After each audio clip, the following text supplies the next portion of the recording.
तो स्वागत है दोस्तों आपका सुंदर प्रवाह चैनल पर।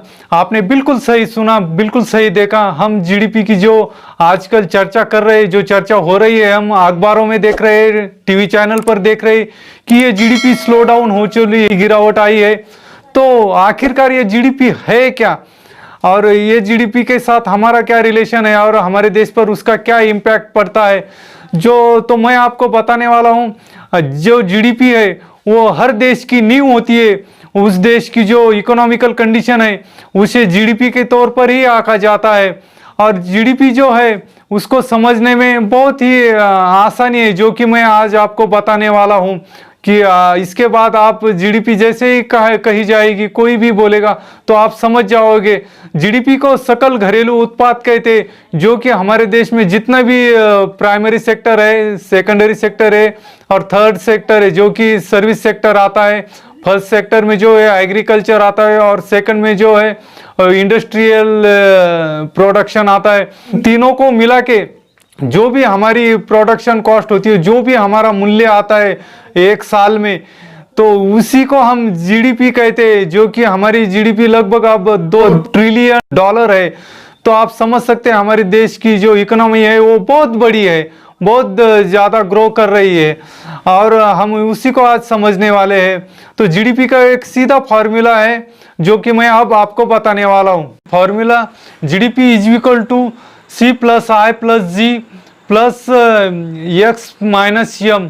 तो जो भी हमारा जो प्रोडक्शन होता है, जो भी उत्पाद होता है, जो हम कंज्यूम करते हैं, हम उसी को हम जीडीपी कहते हैं। जो भी हमारे देश का कारोबार होता है, एक्सपोर्ट इंपोर्ट हो या जो भी देश का कारोबार होता है, हम उसे जीडीपी कहते हैं। तो ये जीडीपी जो है किसी भी देश की नींव होती है। उस देश को उसकी जीडीपी से जांचा परखा जाता है। और जो जीडीपी का, जो हमारी इंडियन इकोनॉमी की जीडीपी का जो इतिहास है, वो आज हम देखने वाले। जैसे कि हमारी आज़ादी के बाद राष्ट्रीय विकास परिषद गठित की गई थी। जो हमारी विकास परिषद थी, उन्होंने जो 5th ईयर का डेवलपमेंट प्लान एक्सेप्ट किया था, वो कि रशियन कंट्रीज़ के बेस पर था। तो जैसे जैसे हमारी जीडीपी की प्रोग्रेस होती गई, जैसे कि जो हमारा फर्स्ट ईयर प्लान था, उसमें हमने जो टारगेट रखा था, टारगेट से भी अच्छा जीडीपी का ग्रोथ रेट आया। और अब जो चर्चा हो रही है 2-3.9% माइनस आ चुकी है, तो ये पहली बार नहीं हुआ है, ये इससे पहले भी 5 बार हुआ है। मैं आपको बता दूं कि पहली जो डाउनफॉल हो गया था जीडीपी का 1957 to 58, उसके बाद जो हुआ 65 से 67 तक। और जो हमारा ये 1972-73 साल था हमारे देश के लिए, वो बहुत ही बुरा था, क्योंकि उसमें जो हमें ऑयल शॉक बैठा था, जो कि जो पेट्रोलियम की कीमतें थी वो बहुत ही आसमान को छू गई थी, और उसकी वजह से भी डाउनफॉल आ गया था, जीडीपी माइनस में जा चुकी थी।